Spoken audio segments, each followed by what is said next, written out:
Você marcou a vida de muita gente, obviamente, como professor. E a gente está vivendo um momento que marcar a passagem na Terra, ela significa muito mais do que fazer o bem para um ou outro. Você precisa impactar multidões hoje para você ser marcante, né? Eu vivo um pouco esse conflito. Eu não gostaria de morro agora e nunca mais se fala de mim. Eu quero me tornar um cara marcante.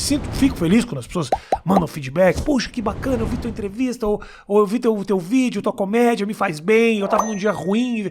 Eu sinto que impacto, assim. E isso me preenche muito. Que é algo que eu sinto que mudou muito. Antigamente, as pessoas... Eu trabalho para cuidar financeiramente da minha família e meu objetivo, o sucesso é poder dar uma vida digna para os meus próximos aqui. Aonde que isso se torna uma obsessão, Clóvis, numa sociedade atual onde todo mundo fala, todo mundo quer impactar, todo mundo quer viralizar? A maior prova que é uma ótima pergunta é que desde que o homem pensa para viver, ele pensa sobre isso. Na hora que você começa a pautar a tua vida e a usar como referência de primazia, assim, o que o outro pensa de você, você se tornou um escravo do olhar do outro. Sim. Por que você não vai fazer isso? Porque você imagina o que vão dizer. Então, tudo bem, saiba que você se tornou um escravo. O escravo é aquele cuja vida é definida por uma vontade exterior à sua própria consciência. Deixa eu ver aonde que vai dar mais like, view e não sei o quê, para eu poder dizer o mais adequado, né? Então, pra você ter uma ideia, tinha lá os pensadores mais antigos mesmo, um pouco importa as escolas e tal, que isso é tudo muito chato, mas alguns deles muito preocupados com isso, eles tinham um verdadeiro treinamento contra isso. E qual era o treinamento? Era submeter os alunos ao ridículo, que é pro cara criar casca e para ele, de fato, não se incomodar com o que vierem a dizer dele. Poderíamos pensar, né, em alguma coisa como um treinamento para a vida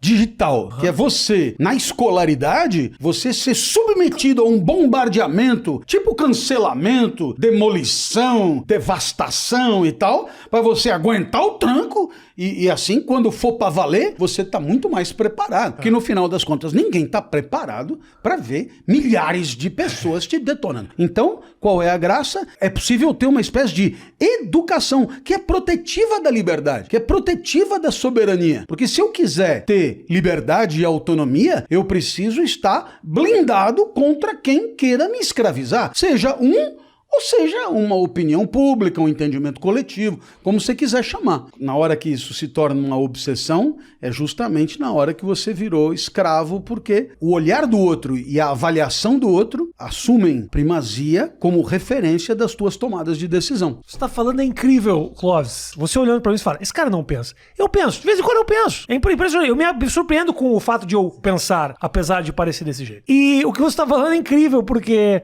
a gente fala muito sobre o tal do bullying, o tal da crítica negativa. Vamos pegar um pouco mais leve, não vamos ofender. Como que isso impacta as pessoas? Isso destrói vidas. E eu acho que esse fenômeno não tem como frear. A crítica, o peso, as redes sociais te possibilitam ser voraz, ser raivoso o tempo inteiro. Eu acho que a gente tem que cuidar um pouco da cabeça daquele que emite, daquele que escreve, daquele que opina, porque senão a gente vai criar uma sociedade de pessoas que falam o que agrada o próximo. É normal que você vai ser xingado, que você vai ser ofendido, e não dá pra frear essa multidão. O que você pode controlar é como você recebe essa crítica e como que isso vai te moldar. E ninguém fala disso. Ah, não, mas a gente quer frear a crítica, não. mas a gente não quer falar de como você pode absorver essa crítica. Claro. E eu acho que é uma questão de... É importantíssimo. Como é que você vai ser visto, né? Parar de se preocupar como você tá sendo visto, porque você não vai agradar nunca. Se você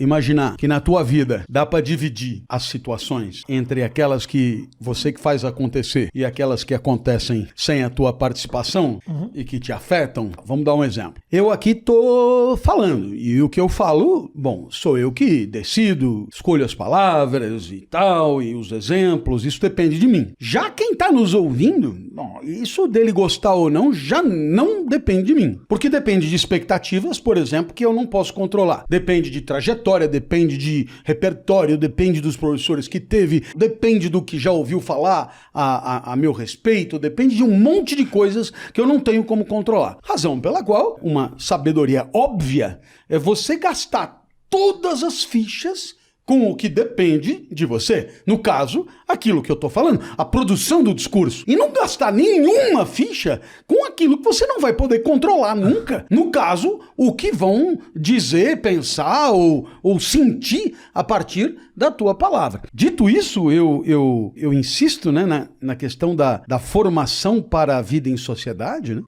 Tem registro nos livros de filosofia de pessoas que foram submetidas a treinamentos assim, de você sair pela rua arrastando um peixe morto. Isso é entendido como uma coisa ridícula de uma pessoa imbecil. E aí, então começa a juntar gente para falar, ô idiota, ô não é. Isso é de propósito, para você estar acostumado a ser achincalhado, porque quando você se acostuma a ser achincalhado, isso passa a não te afetar mais tanto, dando a você a liberdade de que você precisa para poder ser autêntico. Liberdade. A autenticidade nasce da liberdade. Quer dizer, se você entender a autenticidade como sendo uma espécie de transparência muito particular entre o dentro e o fora, entre o que acontece dentro de você, basicamente sensações e pensamentos, e o que acontece fora de você, basicamente manifestações, gestos e discursos. Então, a autenticidade é você manifestar e dizer o que você pensa e sente. O que seria o contrário disso? A hipocrisia. E o que é a hipocrisia? Esse desalinhamento crônico entre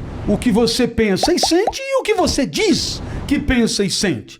Aí o cara levanta a mão, mas, e por que você não diz o que pensa e sente? Porque não sou dono do meu nariz, porque sou escravo, porque estou impactando, porque tenho medo de ser achincalhado. Tudo na minha vida é uma estratégia, ou para me ferrar o menos possível, ou quem sabe até para ganhar um aplauso ou outro. Pouco importa o eu. O eu que sente, o eu que pensa, importa mais os resultados a alcançar. Então você tem uma vida estratégica mesmo, que é uma vida hipócrita. É que, no final das contas, havia uma preocupação muito maior do que a de ser aplaudido no supermercado. E qual é a preocupação? É a preocupação de que, através da glória, através do reconhecimento de um gesto heróico, você ganha sobrevida em relação à própria existência biológica.